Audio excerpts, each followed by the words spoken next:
斯里蘭卡之旅第3日，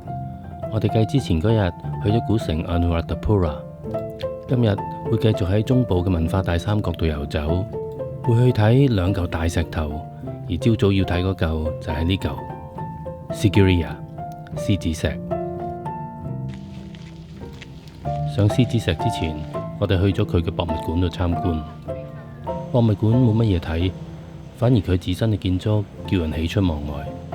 甚至可以話係粗獷主義建築嘅表表者。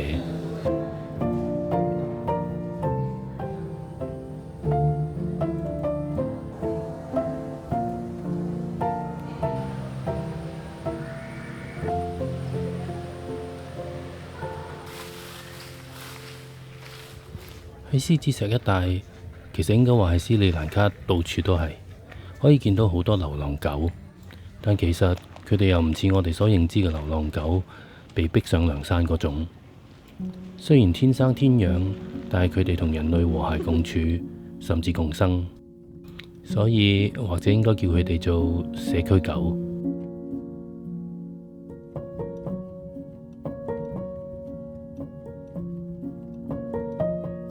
關於獅子石嘅故事有好多個版本，而其中最廣為人知、最多人相信嘅就係1600幾年前有個王子弒父奪取皇位，之後因為怕自己嘅皇兄報復，於是就喺呢塊巨大嘅花崗岩上高建造咗一個皇宮兼堡壘。獅子石嘅西邊有一個水景園林，風格同好多西亞、中亞嘅園林一脈相承，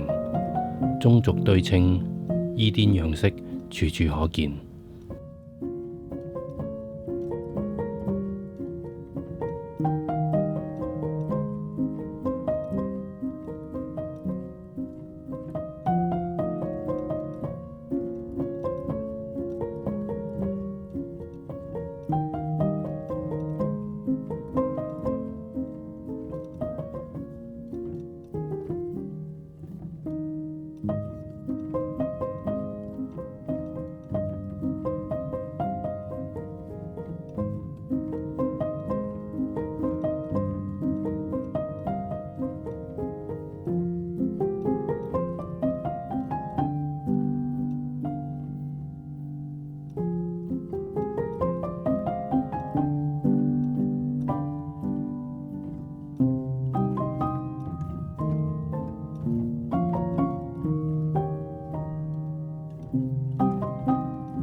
當你見到眼前嘅視線都俾呢塊巨大嘅石頭遮擋嘅時候，就知道又係我最鍾意嘅環節——上樓梯。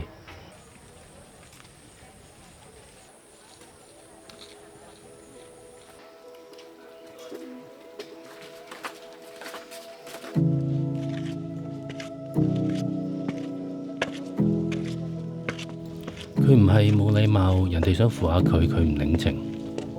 佢只不過係保護自己啫。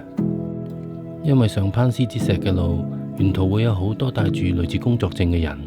裝作要攙扶你，但係然後同你要錢，你唔俾，佢當然冇你扶，但係都係避之則吉好。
上獅子石只有一條路，走到一半有個好大嘅平台，有大樹庇蔭，無論上山或者上完山嘅人都會喺度歇腳。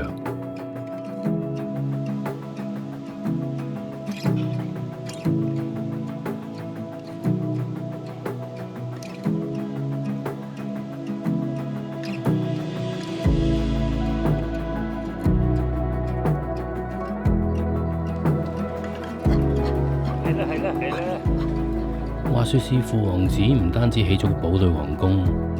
佢亦喺石頭嘅西面呢個平台上高建造咗一個獅子模樣，於是石頭亦都因而得名獅子石。可惜如今獅子頭早已經坍塌，只係剩返一對獅子腳。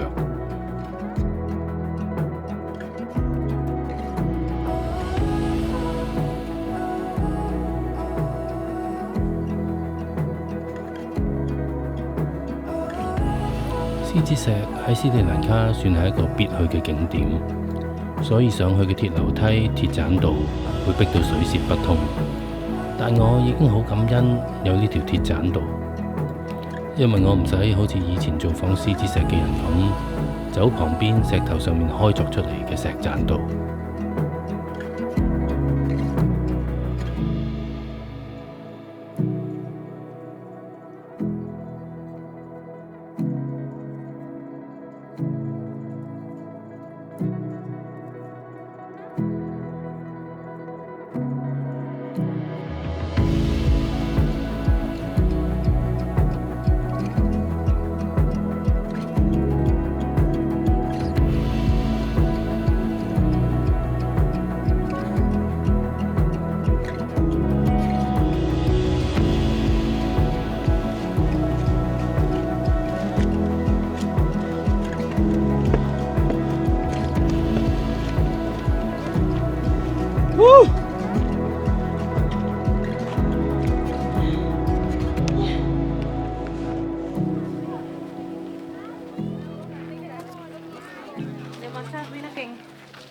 Who hired people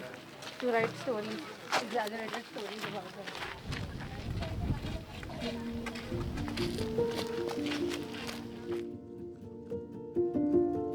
獅子石上高360度嘅遼闊景觀，的確係唔錯，但係對於我哋慣咗高樓大廈上高嘅視覺嘅香港人嚟講，就缺乏一份震撼。我本來以為獅子石都幾大下嘅，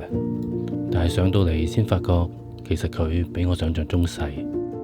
尤其當你想象呢一塊石頭上高有一半嘅地方係園林，剩低嗰一半先係建築物嘅時候，其實所謂嘅皇宮比起今時今日好多富人顯達嘅府邸，簡直係蚊比同牛比。獅子石上高冇幾多棵樹，喺炙熱嘅南亞陽光之下，大家都走到樹下乘涼，喺婆娑樹影之下，享受緊啱啱擠出嚟嘅多巴胺，我忽然覺得呢個王子好可憐。雖然奪取咗皇位，奪取咗權力，亦雖然建造咗一個咁蔚為奇觀嘅皇宮堡壘，但同時呢個堡壘諷刺地亦都係佢自己嘅酬勞。得到嘅係權力，但係失去嘅卻係自由。獅子石其實只不過係一個有1600幾年歷史嘅囚牢，而王子就係一個有好多妃嬪陪佢一齊坐監嘅囚徒。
Los clientes ya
即係炒河啫，係咪？即係斯里蘭卡炒河啫。係咯。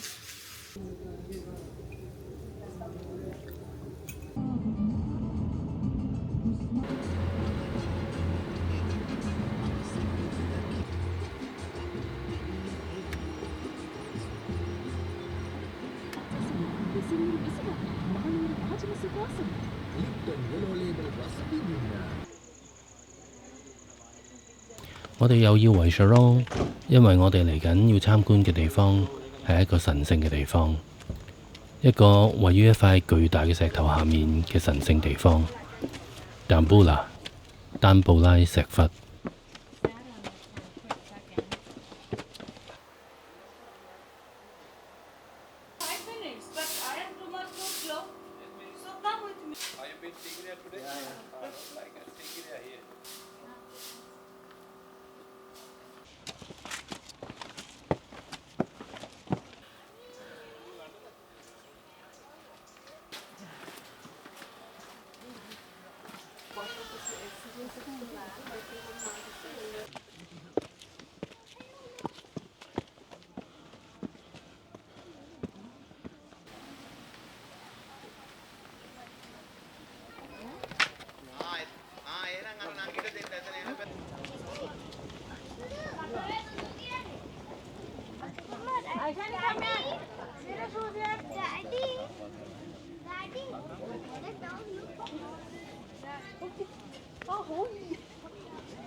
丹布拉石窟有超過2000年歷史，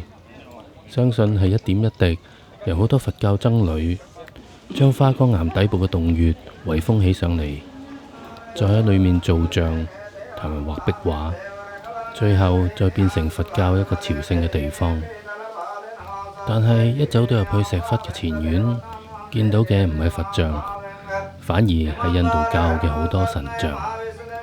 但係又其實有咩咁奇怪呢？喺南亞嘅國度，佛教同埋印度教嘅參雜，我諗就有啲似喺華人嘅國度，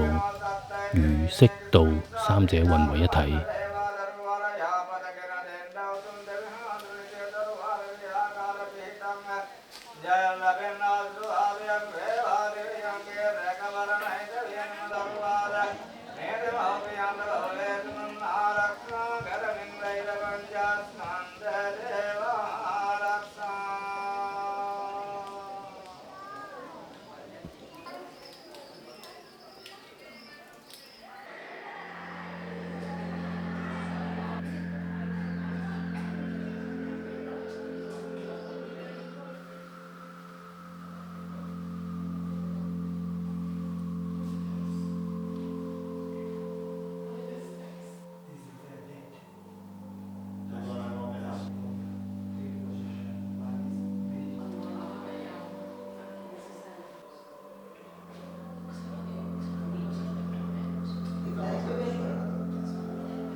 丹布拉其實係一個石窟群，裡面一共有5個石窟，我哋只係參觀咗其中3個，頭2個比較淺同埋窄，裡面嘅臥佛造像都係從原本嘅花崗岩盤石雕琢出嚟。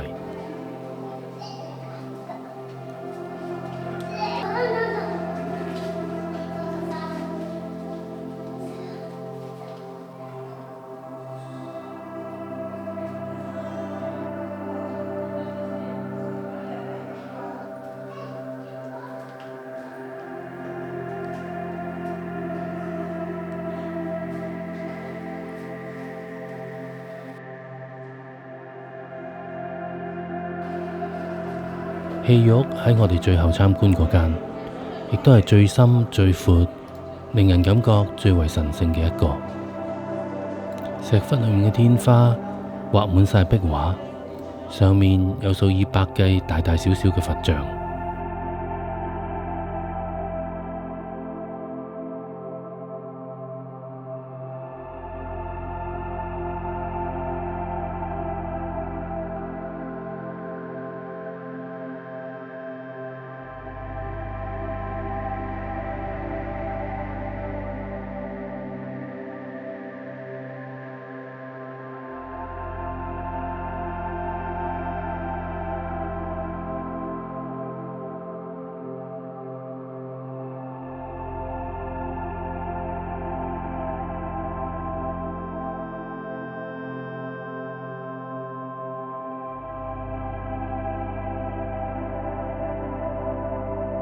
而石窟嘅周邊亦都有大大小小唔同時期、唔同姿勢嘅佛像、王像同埋神像，全部都係石頭雕琢出嚟。有啲佛像嘅風格比較粗糙，但亦都有啲佛像做工精細，面部表情細膩有致，就好似我眼前呢一個悉達多。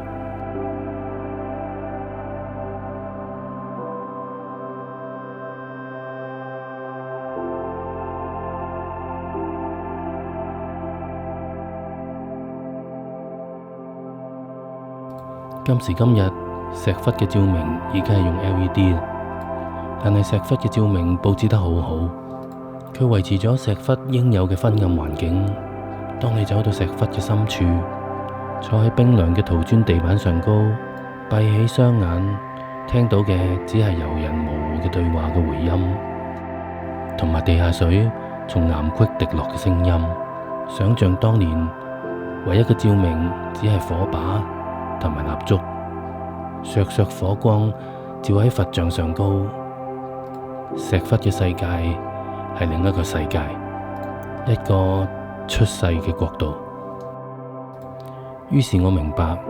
點解有敦煌，點解有丹布拉。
石窟廟宇嘅庭園唔大，但係裏面有精緻嘅祠堂，有睡蓮、荷花，旁邊仲有菩提樹，全部都係得道嘅符號。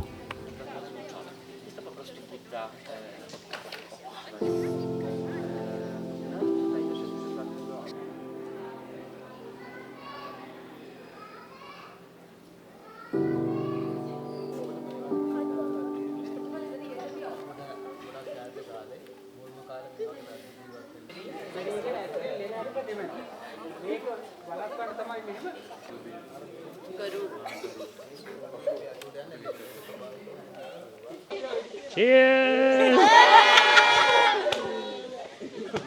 Thank you.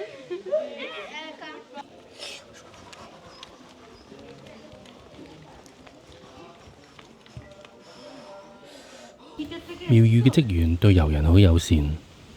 佢哋亦都不時佈施水果俾大家享用。而我今日得到嘅就係一隻大蕉。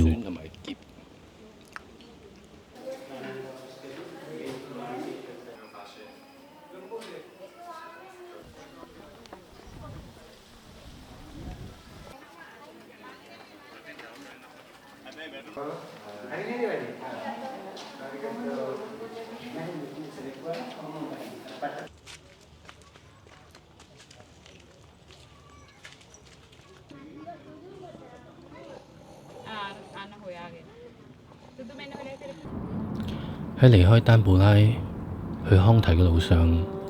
，Melinda 嘅收音機裏面播住嘅係佛經嘅聲音。整段車程，整段經文，令我諗起喺嗰個匿大嘅石窟空間裏面，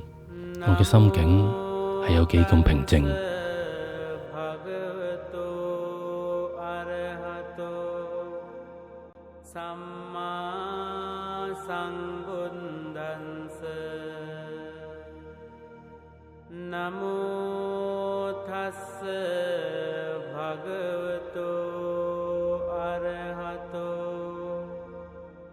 Samma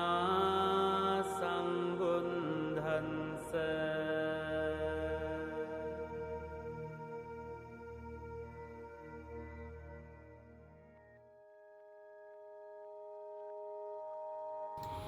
就快去到康提嘅時候，已經入黑啦。我哋突然發覺街道上好似比平時少咗好多人，有好多鋪頭已經好早閂門。諗下諗下，先發覺原來今日係平安夜。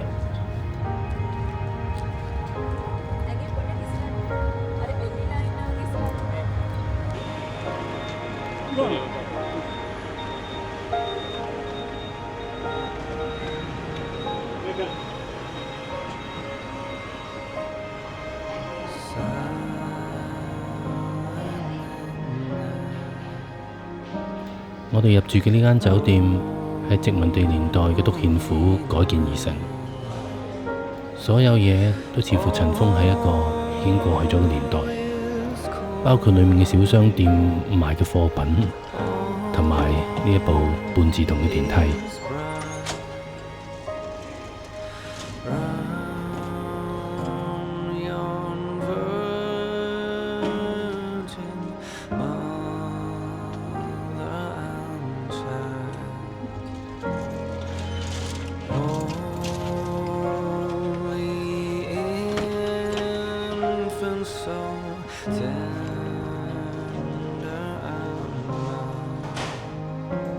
當然，仲有嗰條好似會喺電影《閃靈》裡面出現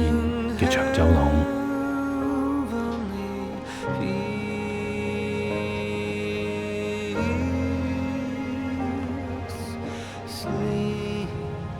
雖然係平安夜，但我哋實在太攰啦，所以我哋求其喺附近揀咗一間仲有開門嘅餐廳，求其食咗啲嘢，就返去酒店休息，完成我哋第3日嘅行程。